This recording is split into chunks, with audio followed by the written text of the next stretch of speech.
The other day on the phone there, I was asking you about your ideas and opinions on the idea of love and romance, and you said, well, let's talk about that when I get to Tokyo. So here we are. Can you repeat the question? Well, he's going to get into that in detail now. Please bear with us. You better come over, you're not supposed to hear this. Oh, no, please. And what's the greatest thing you ever learned or gained from love or romance? It's a rather vague question. I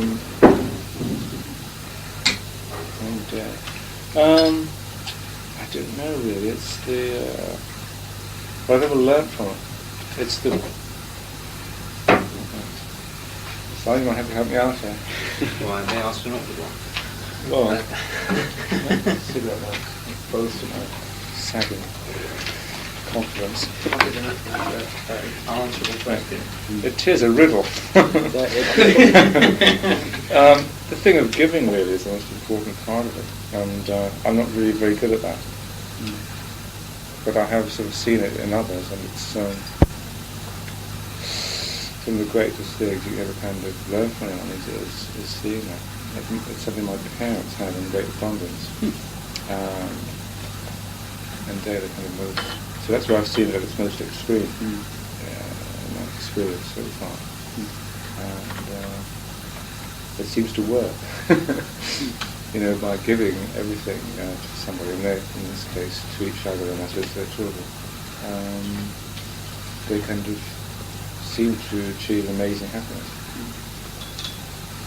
So, you're married right now. I believe this is your second marriage? No, it's the first. Oh, it is? Yeah. Because I heard something about married to Mick Jagger's current... Oh, no, not at all. No, she was a girlfriend for about 1 year, 1.5 years or something like that. But no, it's the first time marriage has ever happened to me. And I'm sort of learning gradually how to deal with it, but it's a very good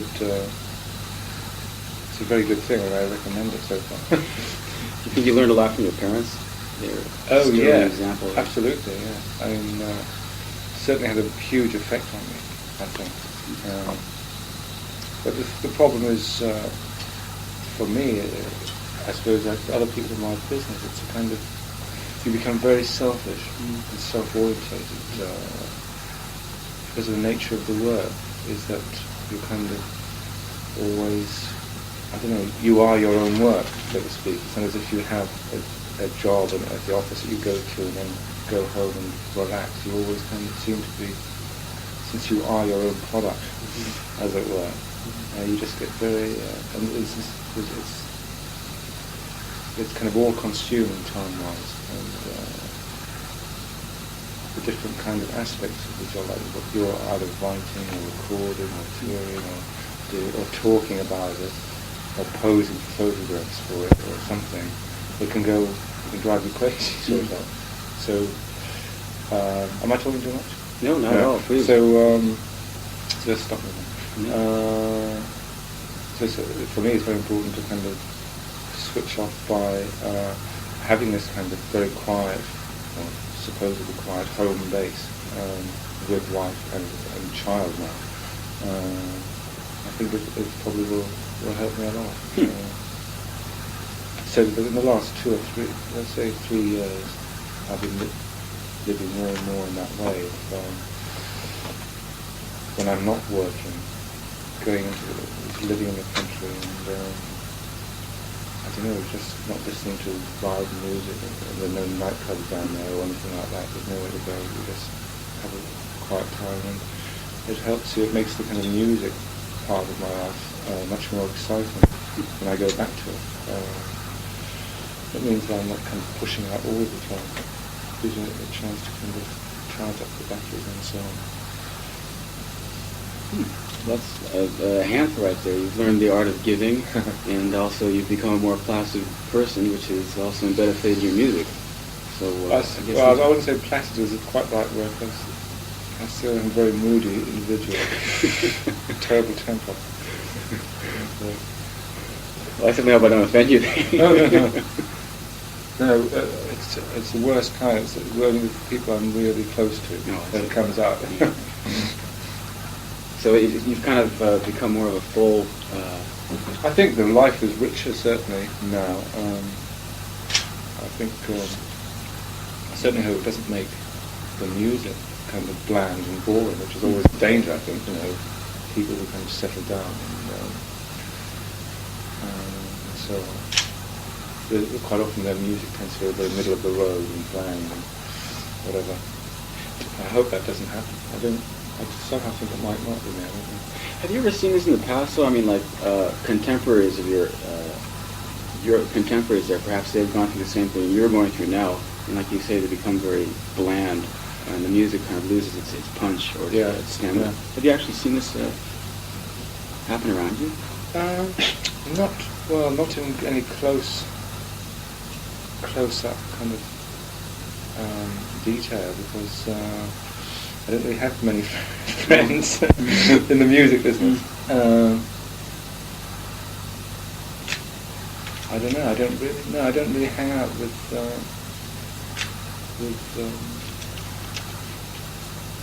music people at all. How about any of your idols? Because, well, that would be difficult to put down people. Oh, now they're asking, let's say John and Yoko. Well, I don't know. I think that I personally prefer the work that he did with the Beatles. You can always tell which songs were his, really. I certainly think it had a sort of a harder, sort of tougher edge. But there's some exceptions. But I think generally his work is consistently more interesting to me in the sort of mature Beatles period. Things like Day in the Life and so on, and the Wars. But Jealous Skies is a song that I particularly like, which we did a version of. I like that one very much. But it had a great sort of wistful quality to it. And it seemed to me very, very much the essential of John Lennon. Some artists you feel kind of very close to, maybe it's because we're the same kind of astrological signs, and I felt very, I sort of understood, you just think, sort of nodded, I know exactly what you mean, those sort of songs. And that was certainly, and he was, I think he could be cited as a major influence on lots of people. Do you feel the same sort of affinity for any other artists? Dylan up to a point. I admire his work, his whole body of work very much. Jimi Hendrix is another. I like very much. Coming from you. Well, Otis Redding and who else? Phil Spector. I like all of these people. I just like their work, period. And most of Sergio Robinson as well. And a lot of Neil Young, and we do a Neil Young song in the show. You mentioned that the other day, yeah. Yeah. I think we got off track here. I'd better get back to our man. Yeah. What we're talking about there, love and romance. He wants to know about your first crush or your first love back in, I guess probably grammar school. So. Yeah, exactly. Well, there were a few. I'm not sure if it's the first one. How old are you? But I was very fortunate. I went to a mixed school with girls from the age of 5. But at grammar school, that's from like age 11 to age 17, 18. And we used to get early age to kind of, I don't know, it was good, a good time. Do you remember that one first one though? Nah, Doesn't stick with you. not really.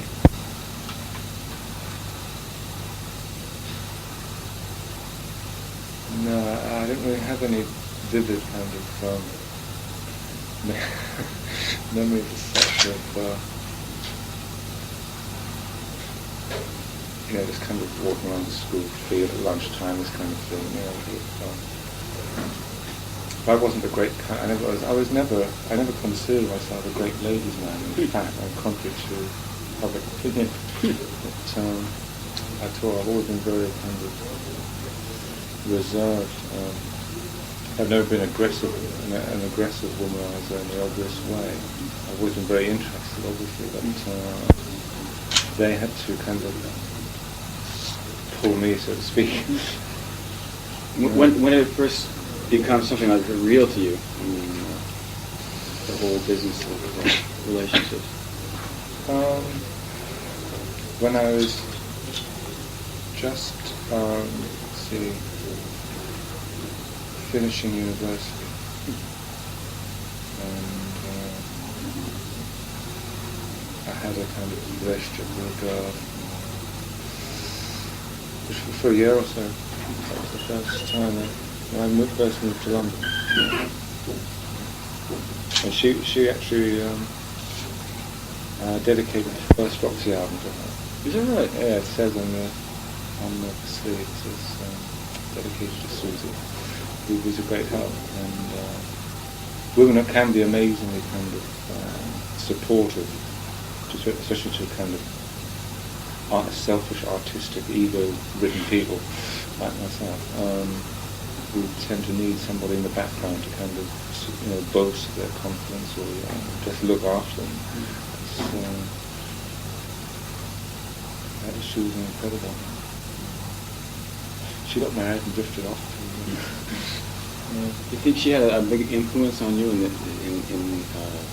the way you carried out relationships following that? She certainly made me very neat and tidy. Yes. Don't want to get too personal here. Absolutely. Moving up the ladder of your biography. Apparently, you were a teacher of art at a high school. Why a teacher of art instead of a musician from the very beginning? Oh, well, because the only thing I was qualified to teach was art. That's what I studied. And when I moved to London, I was faced with the horror of suddenly finding out that you had to have money to live, because being supported by the state, that was beautiful. And a great time for Gloria, just no responsibilities in that direction. But so I did odd jobs, as people often do when they kind of move to a big city. And I worked in an antique shop, kind of restoring all kinds of things, from frames and paintings and furniture, stuff like that for a while. And I used to be a van driver around London, which was a very useful job. That guy knew the city inside out, and was radio controlled. And then I thought, hang on, I might as well do a bit of teaching, because that will kind of pay much better and for less hours. So I just taught for 2 or 3 days a week, which worked out very well. So it meant that I had all the rest of the week to kind of work on my own things, which was in this case writing songs. And so that's how I kind of supported myself for about a year. And in that time I wrote the first Roxy album and met all the other people who made up the first band.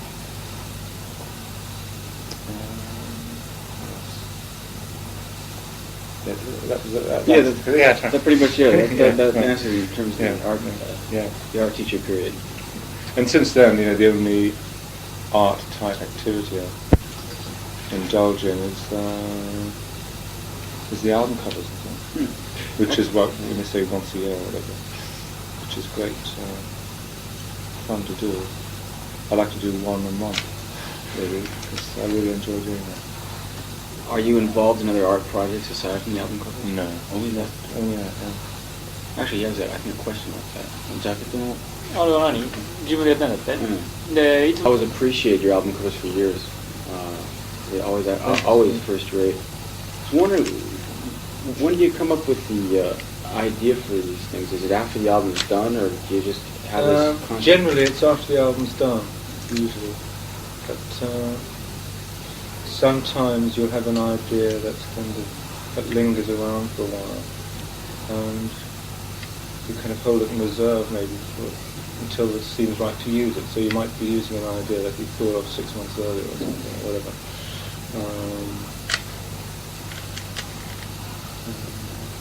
For instance, I think when we did the Siren cover, which is like a mermaid by the sea. That's one of the most. And that was an idea I'd had like for about maybe 6 months or so before, or a year maybe before the album was done. Thinking, oh, let's do one like that, and so we finally did that. And you just hope that whatever image you hit upon kind of suits the mood of the record, and there's a good chance that it will if the same person is the guy who makes the record, or one of the people who makes the record is doing the cover, as opposed to the art department of the record company. How do you come up with these images? It looks like almost something out of a dream.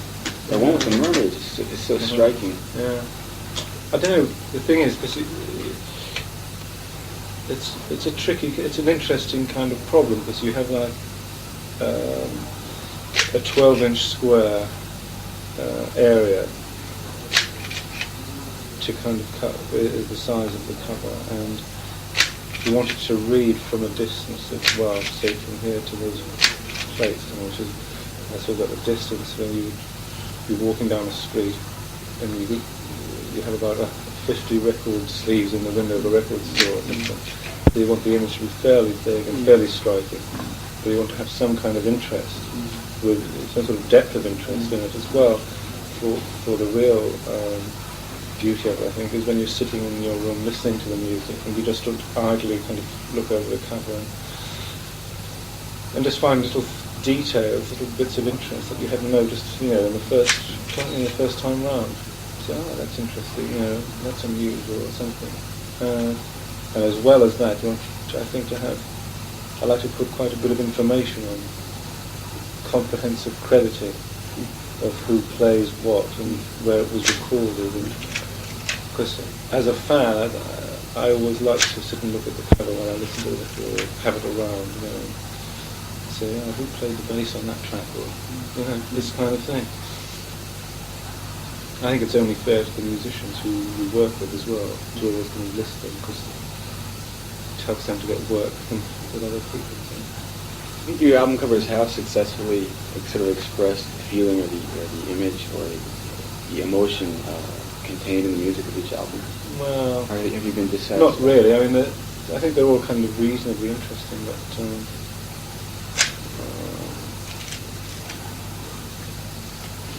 I don't know. I'm not so totally serious, and sometimes they're just fun,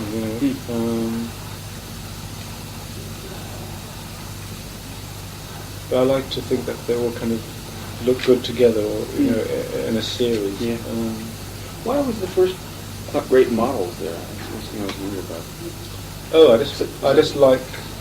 I like beauty very much. I like beautiful things, and rather than have a picture of us on the cover, the first album, which was like the general normal thing to do, I thought, let's have a kind of beautiful girl on the cover instead. And because there's a great tradition for glamorous ladies kind of selling. The cover has to kind of initially sell the record or help to. There's a tradition with car advertising. There's a pin-up girl sit on the bonnet of a Dodge car, contact with, and all the old kind of Coca-Cola kind of adverts and so on. And it just seemed a nice kind of traditional way of doing it. Why did you drop that policy for Avalon? Because I thought it'd be nice to put my wife on the cover, and she hates publicity, doesn't like being photographed or anything. Well, she's coming around a little bit too, but that's her on the cover, and wearing the outfit and holding the bird. Is that right? Oh yeah. There you go. There you I go. just had her instead of. I thought it was an interesting twist, on the theme. Instead of the woman kind of looking out at the order, but to be looking into the landscape, because it's really a landscape shot, but she kind of, she helps you to look into the distance. A silly question. Is that a real bird? Oh yes, yeah. That lake, I think I might have told you on the phone, is where I kind of did some of the preparation for the Avalon album. So after doing the album, recording it in part of it in London, some in New York and some in Nashville, I went back all the way to the west coast of Ireland and did it there. And the guy who lives in the cottage next to the lake has birds. It's beautiful. What is Avalon, and why? What is that in relation to the motif of the entire album? I think it's a beautiful word. It's not a real place. It's a kind of. It's from the Arthurian legend, the legend of King Arthur, and Avalon is the kind of island of enchantment that they take his body to after he dies, and the boat that the kind of the four queens were. It's kind of just an old, English ancient legend, and I thought that it would be nice to have an old theme, because I wanted to use that landscape for the cover, because that's where I kind of thought up some of the musical ideas for it, and it just seemed to tie up. It just made me think of the. It just seemed to gel together somehow. That the look of that place and that idea. We originally had a boat, in fact, on the lake, and there are some pictures that we finally used one without the boat.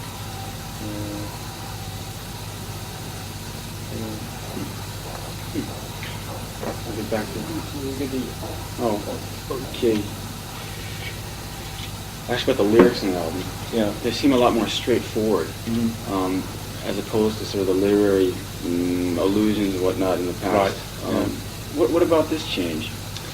I think that I suppose it's just a process of refinement, of kind of being more direct, and perhaps it's a case of change for change's sake as well. One is always constantly kind of criticising one's own work, or trying to find different ways of moving away from the whole idea of being stereotyped as, he's the guy who writes kind of very complex lyrics and that. And I always kind of want to, I hate the idea of being predictable.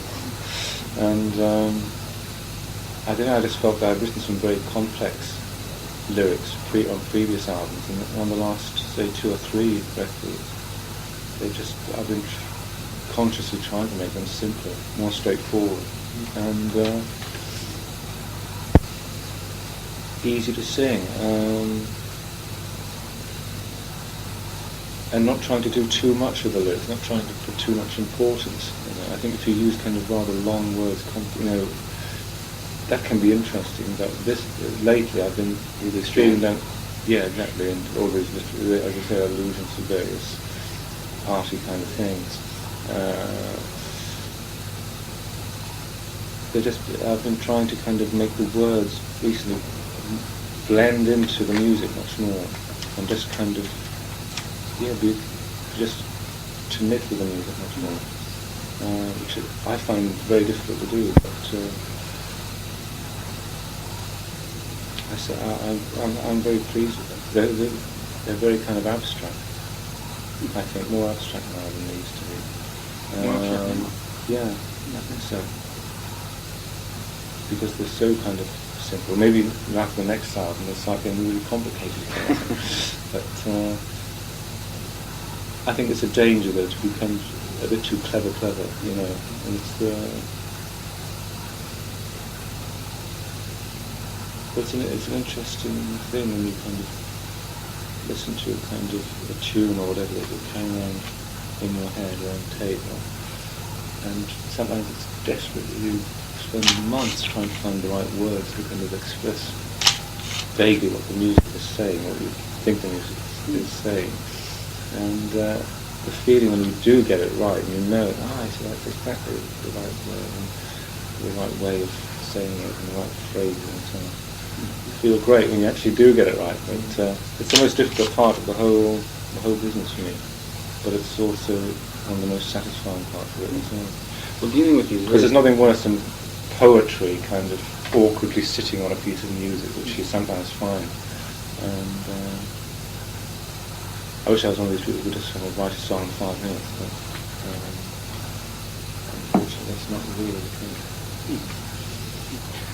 Dealing with these more straight lyrics, do you find that there's been an actual change in the songwriting process? Slightly. I find that lately I've been trying to kind of just make up songs in the studio, which is something I never did before. I was just I'm a very secretive person, and I never like people to see me experimenting. You know, I wanted to do it in my own time, my own company. And the last couple of albums, I haven't been afraid. I guess it's because I've got such a good relationship with the engineer, Red Davis, who I work with him. But I just sort of experiment in the studio, and sometimes you're lucky and something sounds alright, and then you keep it. Rain, Rain, Rain has done like that on Flesh and Blood album, and Flesh and Blood itself, this title track. I would want. I want to turn. Let me just pause for a quick break here. Very conducive atmosphere. Does anybody want one of these things? Help yourself. Yes, we've been helping ourselves. Good. Thank you very much. I find it very well. This is a very conducive atmosphere in the studio, though. We're coming up with, Oh yeah, yes. If it's just me and the engineer, which is how I generally like to work, especially when I'm kind of, just doing kind of things like that, then it's fine. You get so close with the guy that it's just like having two heads on the same body or something. Yeah, and it's sometimes very good to stretch out, with all the kind of bigness of sound that you have in the studio at home. It's very different. It's like sitting or playing a piano, because it sounds quite good, but it's not very flattering for a song. Or sometimes it isn't. So you just imagine, I'm going to have a heavy guitar here or something else there. But in the studio, if you're doing something on a keyboard synthesizer or something, with sound blasting out, sometimes it send you off in a slightly different direction, which can be good or bad. Something you can flatter yourself and think, that sounds great, and you reduce it to a small speed, you think, not so good really, or lower. But the whole process of recording is really fascinating to me, because you can go anywhere, and the possibilities are kind of endless. I think our staff members here is a great fan of yours, and he gave me a whole list of questions he wants me to ask you. And most of these deal with your emotions in your music, and he was wondering, do you channel most of your emotions into music, or is the music itself a reflection of the way you basically channel your emotions in daily life? No, it's an interesting question actually. I think that I tend to be less emotional now, possibly in some ways in real life, as a way of kind of storing up emotion for the music, as it were. You talked about that, yes. Yeah, I think that's a possibility. I don't know to what extent it is, but I find that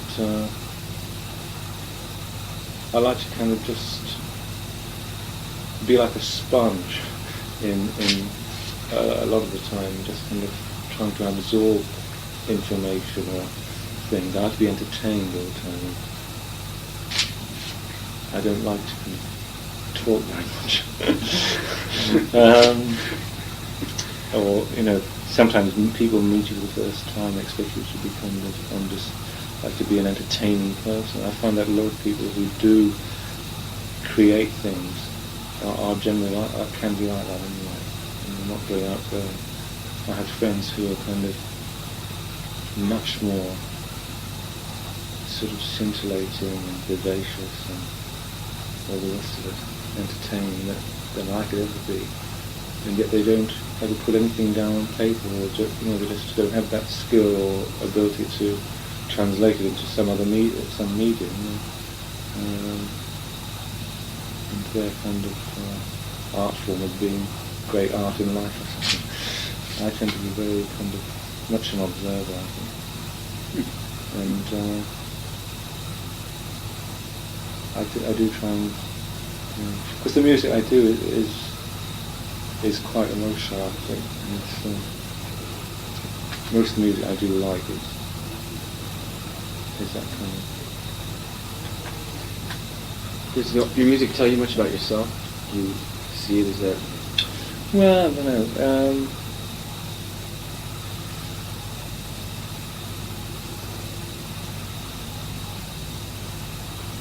I don't know. I mean, sometimes you surprise yourself with things. So that can be a very good part of work.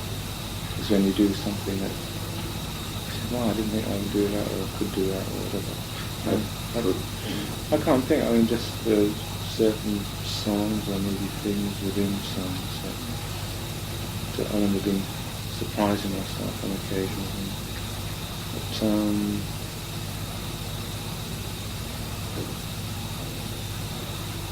learning from what do you want? Well, a few more minutes. Okay, I'll yeah. wrap this up in a second. Yeah, sorry, I'm a bit stuck on that one. I was going to say maybe it's something to do with, I'm more drawn to kind of sadness in music. I think that's the first kind of music I like. And it was kind of very sad blues thing. That's the first time I ever kind of been like, I want to hear more of that. And, and that's very, very 11. I started listening to music. And that's the sort of music I do best. But there again, I do like to kind of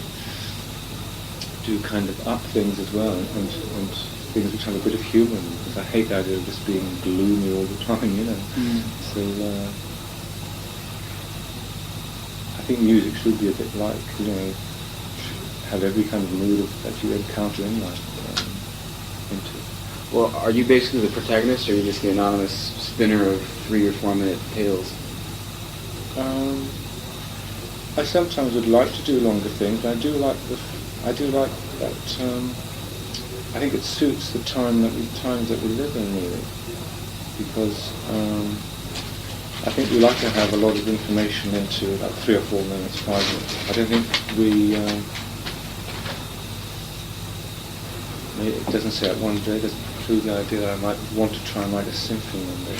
But to me, it seems to go against the pace of modern life. The fact that you can fly from London to New York in 3 hours, and so on and so forth. The 3 minute or 3 to 5 minute kind of time thing, because music is basically time. It seems to suit today, I think. But yeah, I see myself as a troubadour, a modern blues singer. Is this you though in the songs, or is it? Oh yes, it is. But sometimes I borrow, I suppose, from other people. Sometimes I'm borrowing from. I might read something in this paper and sing this, write a song or something, being that guy maybe, but through me, part of me and part of something else maybe. I mean, one shouldn't take everything too literally. People like to see something in a song and say, is this about that thing that happened to you once ever? Maybe it's to do with that, or something that happened 10 years before that. It's a compendium of experience. That kind of, I don't like being too specific in songs, really. I like them to be kind of generalised. I guess a concluding question or two Yeah. for here. I'm wondering, did you go on and select the best cut of all your songs there? Which one would you? Oh, dear me. Will you say, man, I had it together? Well, I always liked Dream Home, and every Dream Home apart from the For Your Pleasure album. And Do the Strand I still like. And that was one of my favourite albums. But I find faults in all of them really, but those are like, and My Only Love from Flesh and Blood I like. You listen to That's what, no. Only sometimes if I'm about to make an album, and I might spend a few minutes or a couple of days or whatever, just listening to something, just for reference, to see where was I? What was I saying last night? It's not, no, it's like hearing yourself speak. You don't really want to. I don't really listen to much music at all now. Just less and less. So yeah, it's curious, but I don't know. I don't listen to loud rock and roll music much. I listen to some jazz records at home maybe, or might put on a classical record, or or the general pop radio on BBC is a very good way of keeping up with what's happening. Singles wise, I don't go out and buy albums and sit listening to them. Not generally, but I think otherwise you just get too much music. That's the last thing I want to do, because over 10 years it's very hard, I think, to keep up the enthusiasm, which so far I've managed to do by just not saturating myself with music all the time. Because I'd like to carry on for another 10 years, so I wouldn't really want to stop. Which is which some people find a strange idea, because I always think of rock and roll, or pop music, whatever you call it, as being like a job that lasts for 1 year or 2 years while you're hot, and then that's it. When you go and open a shop somewhere or a bar. I see myself. I think it's interesting to people to. I don't know. I don't really. Maybe I decided to grow up or something. But I just think for me, it's very interesting to keep developing. And I always think that there's something better about the latest album than any other album before. Maybe even if it's just the fact that it's different. To me, it's like a journey, doing different things. So you're sort of a journeyman musician, and you're always going to be. I don't know, because I never look forward very far into the future. I think later this year I'll do, as soon as I get back, in fact, I'll start thinking about doing another album, which will probably be a solo album. And then after that I have no idea. I wanted to get one quick comment on that. What about the solo career as opposed to the career as a member of Roxy? How do you distinguish it? It used to be very clear the distinction between the two, and as much as all topsy-turvy, in fact, because I was doing my own songs in Roxy, and I was doing other people's songs in my solo career, which is like usually the other way around. People used to do their solo albums because they want to write their own songs, which the group don't like or something. That wasn't the case with me. But it's all kind of welded together over the last 2 or 3 albums. In the last 3 years, I've just been concentrating totally on Roxy. But I think a good thing, just for the hell of it, just to do another solo album this time around. What can we expect? More covers? I don't know. I haven't. To see how the writing goes. If that goes well, then I'll have my own song there. But mystery to me. So far. Well, I think I'm about to get a javelin Yeah, in the neck right, I here think from the people around. a lot of pacing there. The precious. It was very interesting talking to you. Well, it's been a pleasure. Thanks very much. Yeah. Take care and good luck Yeah. on your tour. Thank you. Yeah.